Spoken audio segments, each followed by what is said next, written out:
Welcome to an extra serving of Salty Chips, the Salty Chip Show. Damien Salty G, Chip K Fabe. Find us on Spotify, Apple Podcast, Stitcher, Google Play, essentially everywhere at this point. We are everywhere. We are like a virus. We are seeping through you, a salty virus filled with potato chips.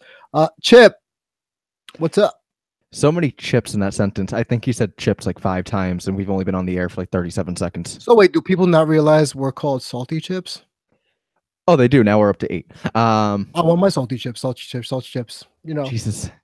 I did have a lot of tortilla chips this weekend, actually. I did not. I ate pretty well this weekend. Yeah, you could blame Rick Castle for like taking us out, making us go out to eat like Mexican food and ubiquitous amounts of chips. Speaking of Mexican food, really quick, did you see Biff's tweet about Qdoba and my response to him? What's Qdoba? You've never heard of Qdoba? Do we have that in New York? I've never heard of it until you mentioned it. You have to. It's Chipotle. It's just a different company. Okay. Is it any good? It's better than Chipotle, I think. Oh, well then. But I sent him an elephant gif, massively shitting. Yeah, I said that. I saw that. It's the elephant shits. Yes, I saw that. I just gift searched shits, and that's the first one that came up. Speaking of shits, what about that women's elimination chamber last night, huh? That was not the shits. I disagree, my friend. Wait, huh? I did not enjoy that women's elimination chamber, save for the last 3 participants. What? Aside from Sasha turning on Bailey, that was fun. In some weird Lion King, the king is dead motif. Alexa, we all knew Alexa was going to retain, so I wasn't really excited for this match. I just wanted to see how Mandy and Sonya Deville were going to handle themselves, and they did acquit themselves very well. Considering that Sonya took most of the punishment and Mandy was the first eliminated, they did what they had to do. Tell that motorcycle to slow the fuck down. Well, unlike you, I can't look out my window and tell people things like that crazy kid the other day by your neighborhood. The Cobra kid. Yeah, but I'm recording from a secret location today, so if you hear other stuff in the background, that's not my fault. I see. You said you knew Alexa was a guarantee to retain. I wasn't sure. Why? I gave Sasha a pretty high chance. Now you know me. What are you, Matt McCool? Hi, Matt. Actually, if you want to listen, real quick, I'm just gonna plug somebody else real quick. Matt McCool appeared on the Random Ramblings podcast with B Rob, and it was a good listen. So if you want to listen to that, our former co-host Matt is there, and he's doing good things. So shout out to B Rob. He's actually a really decent dude on Twitter. So yeah, he is. He's a decent guy too. I've recorded with him many of times. We had a button wars many times. But anyways, so yeah, I gave Sasha a very high chance, and I wasn't disappointed that she didn't win because I'm an Alexa guy. But Alexa, I think she proved. I don't know if you will be able to agree with this because I thought we were on the same page with enjoying the Elimination Chamber match, but I think Alexa proved a lot of people wrong yesterday. Is that fair to say? How so? Just she showed up in a big moment where she needed to. Did she show up? Oh, to me, she did. Well, I guess that's why we wear different eyeglasses, my friend, because to me, the person that made that was Sasha. Again, like in the women's rumble, she was on 3 if you count Bailey. She was the glue of that whole match. I'm going to be honest. Yeah. So for me, that was most impressive. Alexa overcoming the supposed BFFs was never in question for me, and I think that's part of the reason why I didn't really enjoy the women's chamber. It was fine. I won't call it the drizzling shits, but I'll say it was fine. Maybe 2 stars if we're being all Meltzerish.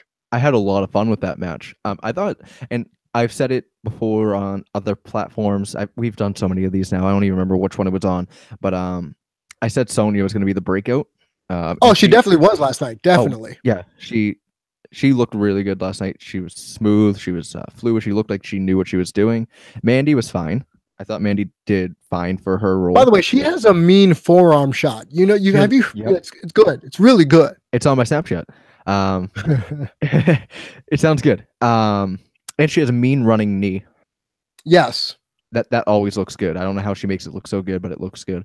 And then who's the third person in? Mickey. I know Mickey. That's right. Mickey was fine. She did what she needed to do. But that's the problem since Mickey's come back, is that she's just there. So do you need her to win a championship to justify all of this? I need her to be relevant. Like, I need her to be part of a stable. Well, didn't we already get that? With Mickey? Yeah. What stable? Well, not really stable, but she. Excuse me. I mean, now. Oh, currently. right now? Okay. Yes, to make her relevant now. Because I was saying when she came back, her and Alexa were a thing. But that doesn't constitute a stable. Yeah, that's why I was going to say it's more of a tag team, but. Because we all know that Mickey James can go in the ring, but personality-wise, for WWE, she doesn't.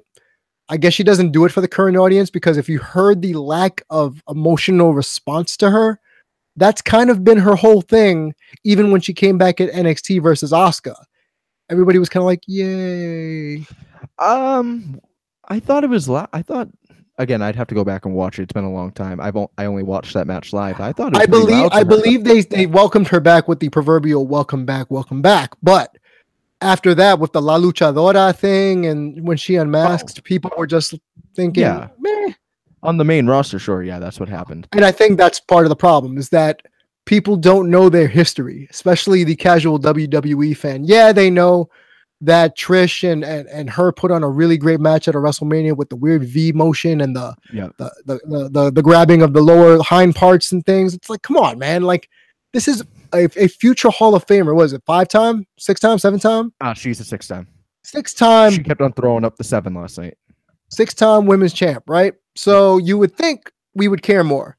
I personally do, because I love her in-ring work. I've always been appreciative of her, and if you allow me to be a typical dude for a second, go for it. She gets better with age. Like she looks amazing, and she's my age bracket. So still a 10. Yeah, she's still a 10, and she's in my age bracket. So you know what? That's saying something. Yeah. But the match itself, Sonya Deville, I agree, breakout star of the match. Well, I just meant in general, like of this, like not recent call up, but if you take a look at the women of the, let's just say from the beginning of the calendar year 2017, the call ups, Sonya will probably be again in terms of in ring aspect of all of this. I think she'll be the breakout. Well, yes, because think about Mandy. She has a look. And I know people on Twitter have been fighting about this, about whether or not Vince has a thing for blondes. I've talked about this a billion times. Yes, he does. Whoever's doubting that he doesn't have a thing for blondes, you're crazy. And one of our own, Bill Neville, is like, well, how do you explain Mandy being eliminated first? Well, someone had to go first, and she's probably the least experienced out of all of them. So you know who I really wanted to get eliminated first, just to get it out of the way? Sasha, Bailey. Sasha. The internet would have burned burned to the ground. I know, but I wanted, again, I don't know, again, in my head it sounds good, but how it would have taken place, I wanted I wanted Bailey and Sasha to start the match and just have all hell break loose between the two of them right away. Just have Sasha beat the shit out of her, and then finally somebody comes in and eliminates Sasha out of nowhere.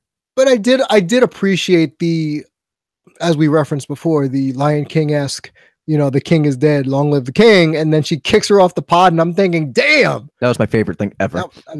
And then so see, this is what happens when you're trying to top what you did last time. That Lute Des press off the pod looked sloppy, right? But what were they going to do? She wasn't going to do a Molly go round. She wasn't going to do like something crazy. She wasn't going to do a frog splash. Yeah, well, Sasha did. Well, that's what I was going to say. Something that really bothered me, and we'll get into this on the Salty Chip show on Thursday. Our main show. Presented by the New Age Insiders Network, yeah. This is, so, again, real quick, before we move on, I think we kind of missed explaining what this is. So this is our first of what we're going to do very, very often, extra content. This is an extra serving of Salty Chips. So this is bonus content. But we'll get into this on the main show. But what really bothered me was, did you, in the men's chamber match, Seth hit that frog splash off the top? Yeah. And you hear Corey yell. We saw this in the women's match. Well, in the women's match, it had more of an effect. I believe, now quote me, correct me if I'm wrong. Correct me if I'm wrong. That frog splash eliminated somebody from Sasha, correct? I think that eliminated Sonya. Okay. So why, and we talked about this on Shattered Glass Cast, and the comparison I made at that time was Kurt Angle happened to be wrestling on the same show as Bailey. Yes. I said if a Bailey to belly eliminates somebody, why is Kurt Angle's belly to belly not eliminating anybody? So I have the same gripe with what happened last night. Oh, I agree with you completely. If Sasha's frog splash eliminated somebody, why did Seth's? Now again, I know what everybody's saying right now in their head. It was Braun, you fucking idiot. But it just bothers me. Like, well, Braun took like 30 finishers last night. Right, and that was all for the effect. Yes, that was all for the effect. That was all for the finish of that match, which we'll get into. Yeah, you can tell where I'm going. I know. But that just really bothers me when the same move has a different effect at the same points in the match. Like, we know the person that took the move was already beat up. We know the person that gave it was already well into the match. It should have been the same effect. That just kills me to no end. But it's a consistency issue. It's a booking consistency issue, a writing issue, where it's, yeah, I want Sonya eliminated by this frog splash, but Braun, because he's 6'8", 380, right? You know, it takes like 14 finishers to put him away. So I get the disparity with that, but you're right. They need to stop making. They need to make the moves consistent regardless of gender. If this move is impactful for one person, it better be for the next. Right. It's like when you see cutters on the indies. The RKO puts everybody away, but you see... It's like a transitional move on the indies, I know. Right, and that just bugs me. That just bugs me. Like, pile drivers, Canadian destroyers, code reds. It's like, why do we see so many of them? They're supposed to be finishers. By the way, now that you're bringing that up, I can't stand the lethal injection. That handspring into a cutter, I cannot stand that. As a believability move, I'm here waiting for you to do your back spring elbow. It's like, oh wait, I'm waiting, I'm staggering. Okay, no. Like, go get your shit in, and then when you're finally done doing your handstand and hitting the ropes, I'll be here for you. Yeah, so that bothers me. Anyway, but that's one of those things that really irks me. Again, the women's match, I'll give it a 2. It's not the drizzling shits, but because for me it wasn't in doubt. Sasha and Sonya were the top 2 in that match for me. Ooh. All right. Oh, sorry, I'm chewing. I'll give you this. I'll give you Alexa's promo at the end because I knew she was going to pull that. She always does this. See, I really thought we were finally getting a face turn. Nope, because she's done this before where she lures you in with like this emotion. Because let's be honest, she's in the moment thinking, I'm going to be the first winner of the Elimination Chamber for the women. So she's overcome with emotion. And that's not the first time this has happened. When she won the SmackDown women's title, same deal. Emotional, and then pulled it back, being a superhero. Because you could see when she goes, excuse me, and she's wiping the tears from her eyes. I'm like, okay, she's going to go back and go into heel mode. Right. Well, my favorite thing about it is, like, you know, she meant what she said when of course was babyface. Like, you know, she wants to say that. Yes. But my favorite, so you're giving that match a 2-star rating. I'll give it a 3.5. And it's hard to argue with your 2 stars, but I got to put Alexa in there. With it, she's 2B to me. I don't think she did anything of note except for that top rope DDT. The top rope DDT, the sparkle splash off the Twisted Bliss. Twisted Bliss now. Sorry. It's still the sparkle splash to me. Is that what it's called? Yeah, it's called the Twisted Bliss. Okay. And again, like you said, we have two different eyes for this. For Alexa, let's be honest. We have two different eyesights. Yes. Her facials throughout the match, whether it was in the pod, before the match when Mickey got eliminated, realizing that she was fucked, that was a huge of the overall performance. Yes, it told the story. It's told oh crap, I got to overcome the odds. But how many times have we seen somebody overcome the odds stacked against them as a trope? As a babyface, a lot. As a heel, and the other thing is, Alexa finally did it on her own. Did she? Oh, hell yeah. Or did she get an assist from the brawling Bailey and Sasha? Okay. That's getting like... Yeah, I mean... I was going to say, did you just meet me? When you're saying you're getting a little too minutia driven? But I know. Yeah. Yes and no, because don't forget when Alexa first came into the match, Bailey and Sasha were working together. I believe that was after the initial turn. Yes. So they were still working together. So let's not get too crazy here. She did it on her own. She finally Mickey was gone. Absolution wasn't there to cause any havoc. She did it on her own. I like that. I like the stories told by her facials, and I enjoyed her performance in the ring. It wasn't much, but it did what it needed to for me. I worry, and I know character-driven personas can carry you, i.e., see The Rock, but I worry that Alexa will grow stale because Absolutely. It's the same thing I said about Patrick Clark, i.e., the Velveteen Dream. His character work is ahead of his in-ring work. Oh, yeah. I think her character work is ahead of her in-ring work. Now, she has gone on record on many interviews and said, why do you think I don't get a lot of ring work in? Because I'm a heel. They book me to be this way, a chicken shit heel. So I can't bust out all the moves that I really want to do in a match. So if that's the case, turn her face and let her bust out the moves when Sasha turns heel. So I'm real quick. I'm just going to ask you to repeat what you just said because you turned it. Remember when we first started doing Shattered Glass Gas? Matt McCool turned into DJ Matt McCool. You just turned into DJ Damien. Okay, so let me rephrase that for those who may not have heard me. I'm saying since Alexa has gone on record on multiple interviews and said, I can't pull out all the moves I really want to do because I'm being booked as a heel. So the solution to that is to save her from getting stale in her moveset, allow her to work face maybe once or twice.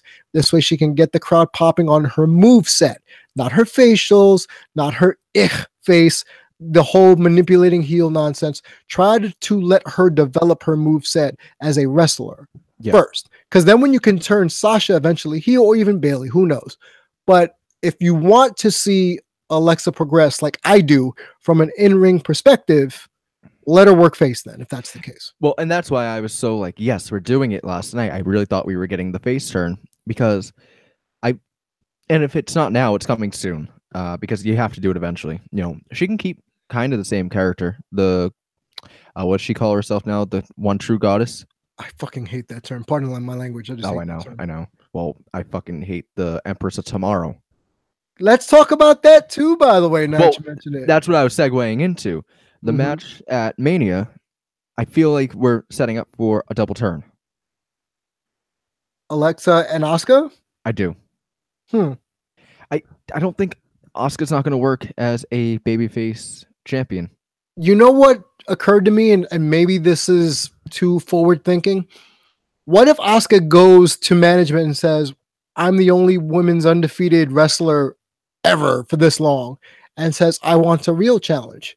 Give me both champions. Oh, wow. Wow. Wow.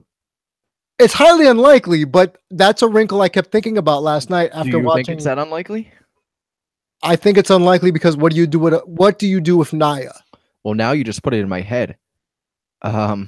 Because if you really want to be logical with Asuka's booking to stack the odds against her that she could lose her first match, have her go against both champions. Because in NXT, she was like, I want all of them. Remember that one promo she cut? Yep. Wanted wrestling like 4 women to retain her title? And it ended up being Peyton Royce, Ember Moon, and Billie Kay. And Nikki Cross. No, no. There was a random 4th in there. It's no longer there. No, you're right. Nikki Cross was the last one. Peyton Royce, Nikki Cross, and Ember Moon. So how about we just use that in the reverse where she goes, I want them both. Wow. Only thing I have with that, actually, you know what? That could work. And now this is going to be in my head, and I'm going to keep on thinking it's actually going to happen. Here's what happens. You get that match. Asuka wins. So now you have a double champion. You can't do that. No. If whichever champion she pins, she gets their title. Hear me out, though. You have a double champion. Don't forget about Carmella. With a cash in. So now, I mean, the end result's still going to be the same. Asuka's Raw champion. Now SmackDown has Carmella as champion. I can see that happening. Well, yeah, after that triple threat double title match, whoever Asuka pins, she gets that title, and then Carmella cashes in her briefcase on the other one. But now it's also, so Asuka just lost to Carmella. No, that's not what I'm saying. No, that's from my scenario. But she didn't lose to Carmella from your scenario. If we go by the logic that whoever Asuka pins, she takes their title, So the other person who wasn't pinned, who's lying around, gets knocked out by Carmella. She cashes in the briefcase on that person, takes their title. And then the match, then it becomes a no contest for the Raw title. No, you're not getting what I'm saying. Okay. You got Charlotte, you got Alexa, and you got Asuka. Okay. Whoever Asuka pins, she gets their title. The other person doesn't lose their title. Okay. So let's say Asuka pins Charlotte. Yep. Asuka is the new SmackDown Women's Champion. Yep. But here comes Carmella bashing Alexa with her title, with her briefcase, pins Alexa after Asuka's already won the SmackDown Women's Championship. So thusly, you have a Raw Women's Champion, a new one, in Carmella. So it doesn't count as Asuka losing the match because she already won her match. But also a flaw. I think it's been. I don't know if it's actually ever been confirmed. It's never been confirmed. I think it's only for the SmackDown Women's Championship. The briefcase. I think they kind of wrote that out of the storyline, don't you think? Well, also I haven't watched SmackDown since October. So but if they want to be technical and funny and like offer a twist for WrestleMania, I think that would be a nice way to go about doing so. Yeah, you know what's a nice twist too? Orange juice. Well, no. I was gonna say Stephanie calling Ronda Rousey a bitch. That's not a twist. She calls everybody something. I know. I just love Kurt Angle actually saying it. Like he was supposed to stop, and then Triple H was and then too was late. like, whoa, whoa, whoa! Oh, Triple H was just too late to stop him. Never mind. He was like, nope. You could tell from Kurt's face, like he was trying to finish, saying like he was trying to cut himself off, but Triple H never stopped him. That was a fun segment. I really liked the segment. I enjoyed the fact that after she got over her initial, because I was talking to a couple of people who have covered professionally MMA, and they're telling me Ronda's never been good with a microphone in her hand, so don't expect her to blow you away with promos. She doesn't have to be though.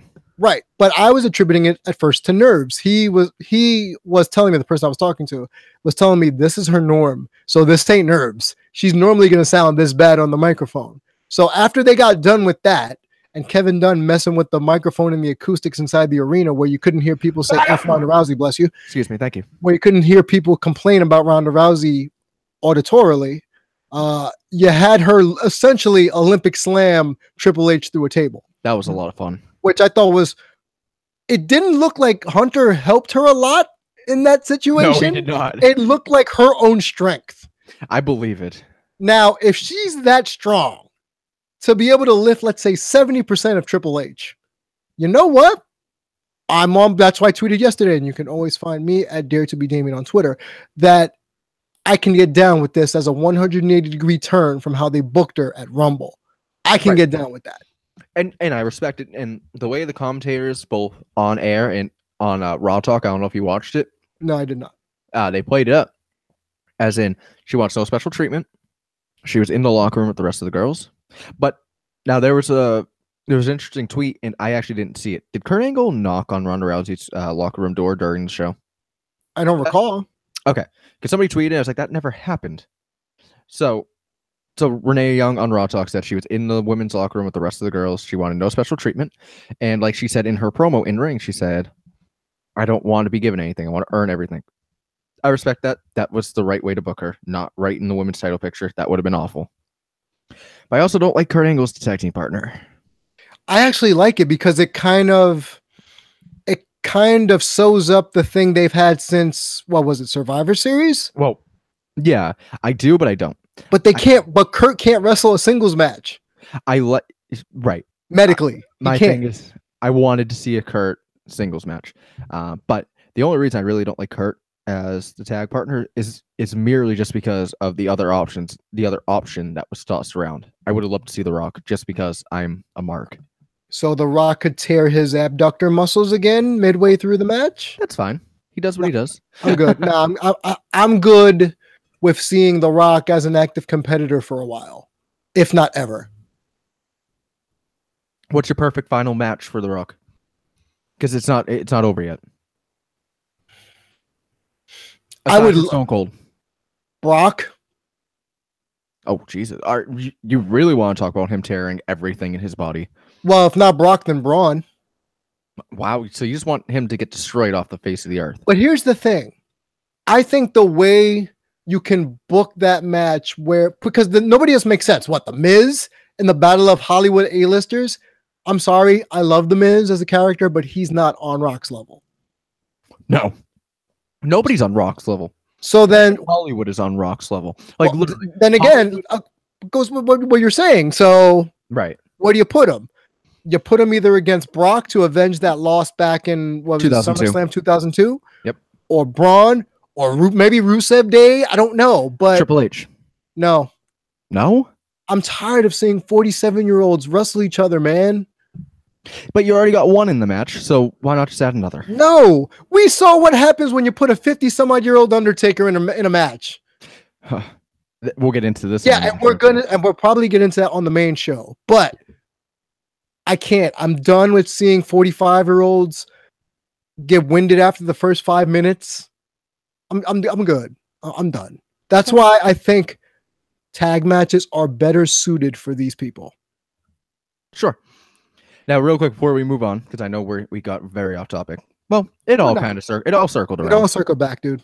One thing I do want to say about The Rock. Well, it's about Dwayne Johnson more than anything. Yes. Literally, it's like, Hollywood, we have this movie.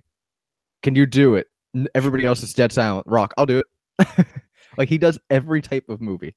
Because he wants to diversify his portfolio, for one, and for two, the paychecks are pretty damn good. But like every movie he does is phenomenally good. Well, I mean, except for Tooth Fairy. But you mean recently? I mean, he's been doing great work, like that Godzilla movie. Not Godzilla, but Rampage. Rampage with George the Gorilla. It's like that's a movie that should be terrible, but I'm sure it's gonna be good, and I want to watch it. Plus, it's based on a video game. So. Oh, is it? I didn't know that. Rampage is a video game. Okay. I didn't know that. Yeah, it's basically you take control of 3 monsters: the big werewolf, the fake Godzilla, and George, and you tear up buildings, destroy the surroundings. It's a 2D game, way back in, I want to say maybe the Atari or the Nintendo days. Oh, okay. Now, once you explained the game and you said Atari, first of all, it is an Atari game, I think, because now I remember it. You're right. It is and I always knew it was a ripoff of Godzilla, but yeah. So I get what you're saying in terms of The Rock kind of taking dog crap and making it into a decent flick because of his persona. Think about how bad Jumanji should have been. Oh, I haven't seen Jumanji yet, but I heard it's phenomenal. It's not even phenomenal. It's just fun. But on paper, it shouldn't even have worked, but it does. Why? Because The Rock is awesome. Yep. Dwayne Johnson is awesome at being a character actor. He'll never win an Academy Award, but if you give him a character that plays to his strengths, he's a better Vin Diesel than Vin Diesel is. I'd love to see The Rock on Broadway, just for shits and giggles. Oh, he would dance his butt off. Yep. I want to see The Rock part of a live-action Moana. To be, To be Maui. To be Maui. Yep. But I digress. Or would you cast Roman Reigns or Jason Momoa to be Maui? No, thank you. 1986, by the way, was the year the game came out in the arcades. Oh, it was an arcade, so it wasn't even Atari. Yeah, 86. Okay. So, all in all, we'll get into this more on the main show, which will come out Thursday night on behalf of the New Age Insiders Network, the Salty Chip Show. Oh, Thursday AM. I thought it was Thursday night. I'm sorry. Nope. I'll have it out by midnight. Pacific time. Midnight Pacific, which is 3 o'clock in the morning. 3 a.m. Eastern. Wow, that's early. At 3 a.m., I'm falling asleep. So if Chip's up at that time, and you can find him at Chip Kayfabe doing all types of crazy things at nighttime. So thank you, Chip, for being able to do that. Don't tweet me. I won't answer. Really? Because I feel like you do answer tweets at like 1 o'clock in the morning. I do. I'm weird. Yeah. I roll over at like 5 a.m. and I look at my phone and I answer tweets. And then when I get up at 6 to go to the gym, I answer tweets. That's weird. Tweeting at the gym, that's weird. No, when I'm getting ready to go to the gym. Oh, okay. What do you do at the gym, by the way? So actually, I've just started another new workout program. Which is? I'm gonna get shit on for this. It's Jim Stepani, his shred. I've seen it on bodybuilding.com. Yeah, I mean it's a good workout, and yeah. I'm not doing it exactly how he does it. Like I'm not doing the cardio accelerations in between each set. Mm-hmm. I'm just doing it purely for new exercises to add to what I already have, and to get bigger. But when I go to the gym, I hit the sauna for 5 minutes just to warm up. Then I go out, do my workout, then I go in the sauna for about 15, 20 minutes after that. But now you pay for this gym membership, right? Unfortunately, I do. I can't work out the gym I work at because people think just because I'm there, I'm on the clock, and I'm not. So in a sense, your people are thinking you shouldn't get paid because you work at a gym while you work out. Right. Like, you know, they'll see me working out and they'll want to talk to me or ask me a question. It's like, hey, I'm not wearing a blue shirt right now. Leave me alone.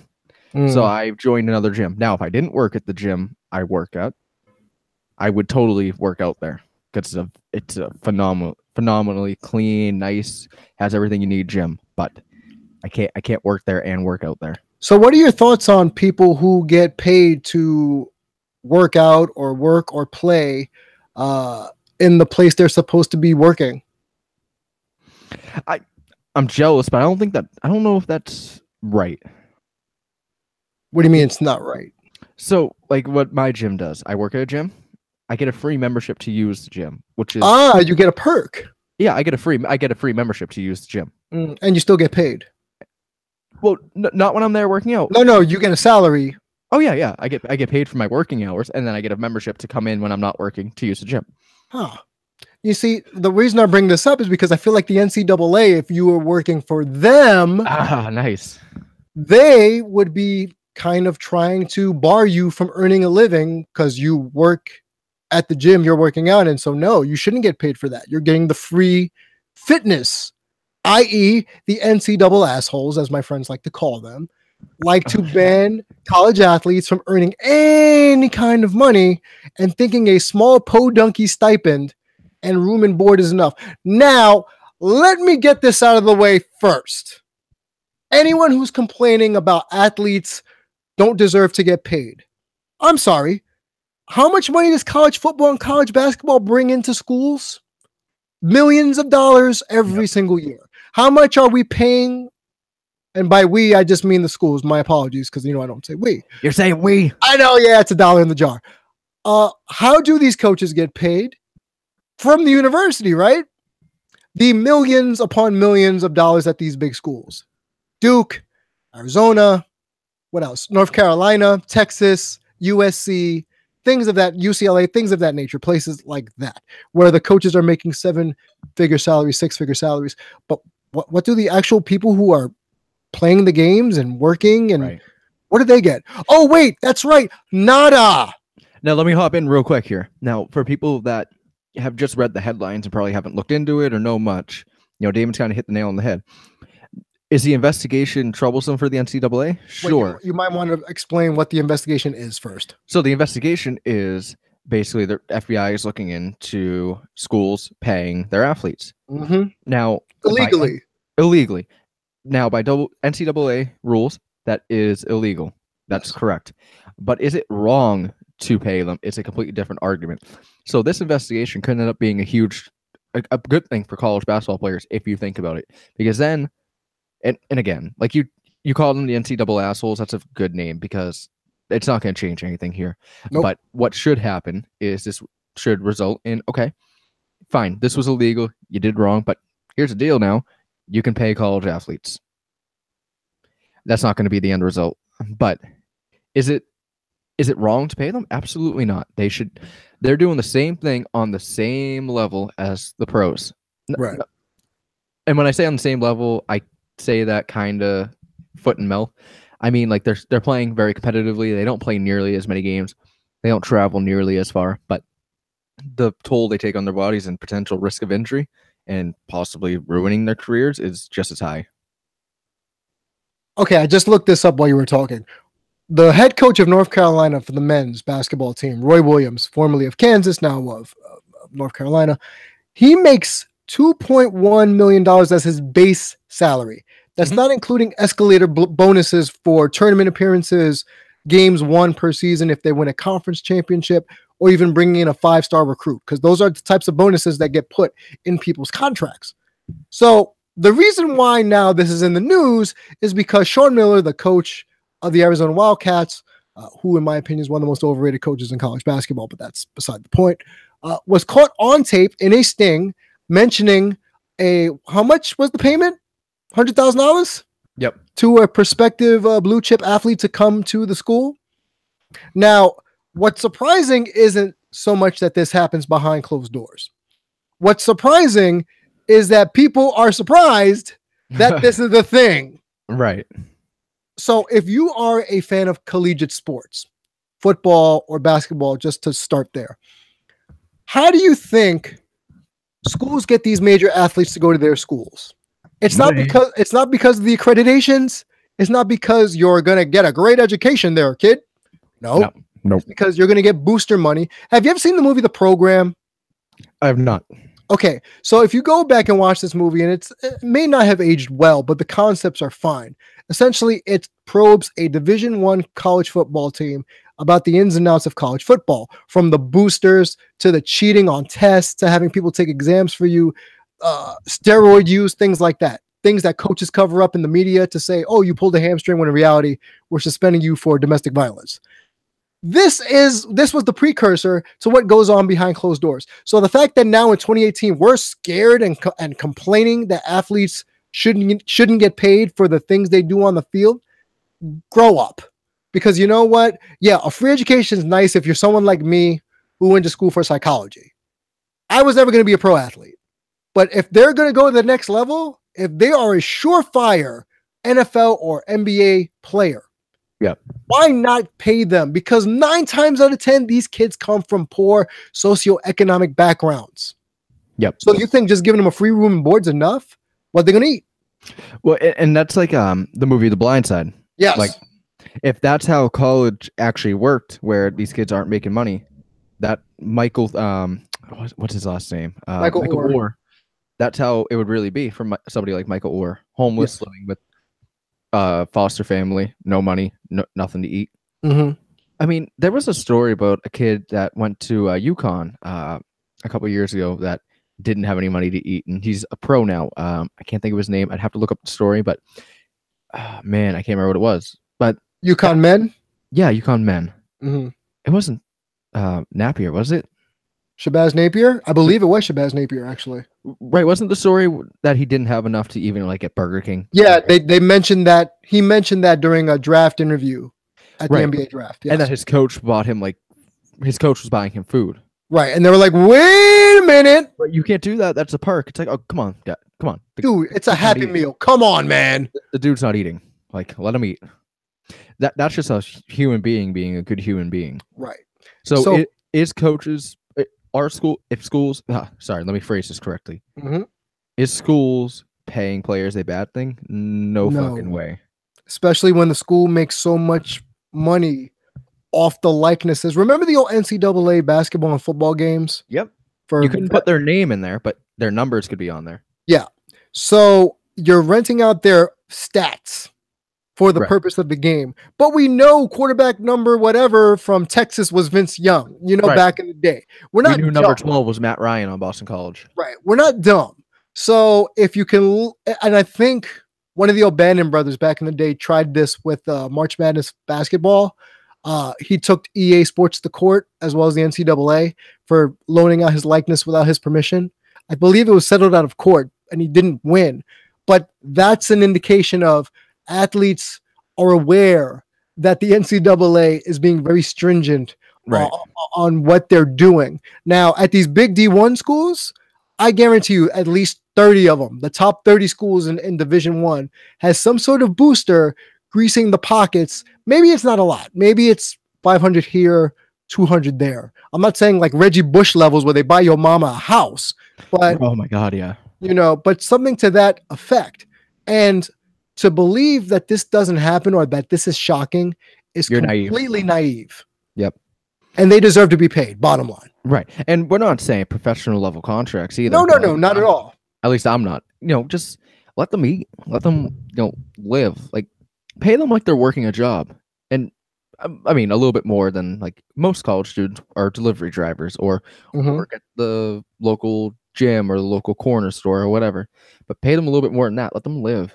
But this also brings up an even better point. I feel like we could flesh this out a little bit more on the main show. Why not just do away with the one and done rule and let them turn pro? Well, I was going to mention that.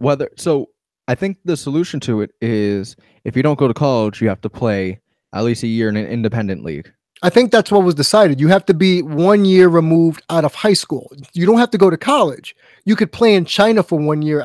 Brandon Jennings did this? Oh, okay. See, I wasn't sure. I didn't know Yes. if that ended up being the rule. Yeah, Brandon Jennings did this, formerly of the Milwaukee Bucks, New York Knicks, etc. He played 1 year overseas, and then he came over. More athletes are doing that now, where instead of just going to college, they'll play overseas. But here's the thing: the big schools, you really don't think Calipari and Kentucky are saying, "Well, you come here, here's $5,000 a month from a Right. rich booster." And you're gonna have good grades, like Wink, wink. yeah, like don't let Saved by the Bell fool you. Like AC Slater would have played in that game at any other school. Like the teacher wouldn't have stopped him from playing. Oh, for taking money? No, for having bad grades. So in an episode of Saved by the Bell, AC Slater had to sit out a game because he didn't take a test. Or he Oh, failed the test. okay. Yeah, So okay. he had to take the test in order to play the game. Come on, that's not happening in college. It's not. Let's be Or honest. a D1 school? No, they're fine. I bet you they don't even show up to class. I grew up on the Big East. You know, I'm sure you know about the Big East college basketball lore, Boston College, St. John's, Syracuse, all those guys. Look, man, I'm not saying the coaches know, because plausible deniability is a thing where it's like, look, do what you got to do, but I don't want to know anything of it. What I don't know can't hurt me. We can also take that back to the Jerry Sandusky, Joe Paterno thing for Penn State, but that's a different story. The bottom line, if you're going to make the players not go right away pro, if you're not going to let them do it, let them make money in college, because the school's making a crap load more. So at the very least, they should get some sort of financial commitment from the school to be able to go there. I'm sorry. Absolutely. You're right. You're totally right. And I know we're pressed for time and we got to get out of here in a minute. But I do want to reference for all my nerd culture friends out there. We almost lost Kevin Smith today. The renowned director, nerd blogger, pretty much comic guru, all around, all encompassing. He's what made nerd culture. Not saying he brought it to the forefront, but he's one of those pioneers where it made it cool to appreciate comics, gaming, things like that. Apparently, he had a 100% blockage. I think it was one of his arteries in his heart. That's correct. He almost died today because of it. Yep. And if he didn't cancel his second show of the day, he probably would be dead. Yes. Yep. And I just want to take a couple minutes to just say, because Chip and I were talking off air, the lesson here is that I know he had the I believe it was the gastric bypass. And if I'm wrong, correct me if I'm wrong. I believe you're right. But he lost a lot of weight. And albeit that is something to applaud when a person wants to get their weight issues under control, that does not guarantee that the person is fully healthy on the inside. So he lost all this weight, and yet he still had a heart attack. Now, I'm not saying that doesn't excuse people to go outside and have 10 double cheeseburgers saying, fuck it, I'm going to get a heart attack either if I'm fit or I'm not. Right. No, that's not what we're saying here. What we're saying is just be mindful of your health at all times. My dad is notorious for not wanting to go to the hospital for whatever reason. Pride, laziness, he don't like needles. Just get yourself checked out. Don't let these things go undetected, even though you feel, quote unquote, fit as a fiddle. Right. And, we talk on the show a lot about we talked about it today, the gym. Like, you can go to the gym every single day and, be fit, but you could still have an underlying health problem that you don't know about. You never know. Hey, I could tell you right now from experience, I dropped, the lowest I ever got was 143 pounds. At most, I was 305. Okay. So when I was about 144, 148 in that realm, I was, like you said, Chip, I was more jacked then than I am now. But here was the problem. I was sick. I wound up going to the hospital, and I don't know why. I had like these throbbing headaches that wouldn't go away. I couldn't sleep. I was spitting up blood. What wound up happening? I was severely dehydrated. I was actually undernourished.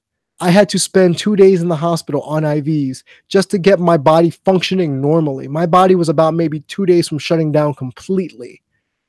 And I was fit as a fiddle. Yep. So I understand these things. I understand that just because you think you look good without a shirt on or you're losing weight, are you really healthy is the question you should be asking yourself. Right. Yeah. Kevin Smith almost died. Like that. Yeah. That's all you got to look at. Like Mhm. he lost all the weight. You think you're healthy, and then just one day, boom, you could be gone. You never know. Yeah. So all in all, I think that's a great way to kind of segue outside of this Go to the fucking doctor. this extra serving of salty chips. Just go to the doctor.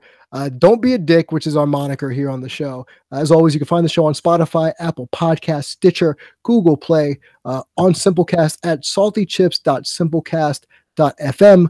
Twitter, myself, Dare to be Damien, Chip at Chip K Fabe, and we'll see you Thursday for our live stream of Salty Chips, brought to you by the New Age Insiders Network, as well as Chip said, the 3 a.m. posting once we actually take it to editing. So as always, don't be a dick. Without you, there is no us. Later.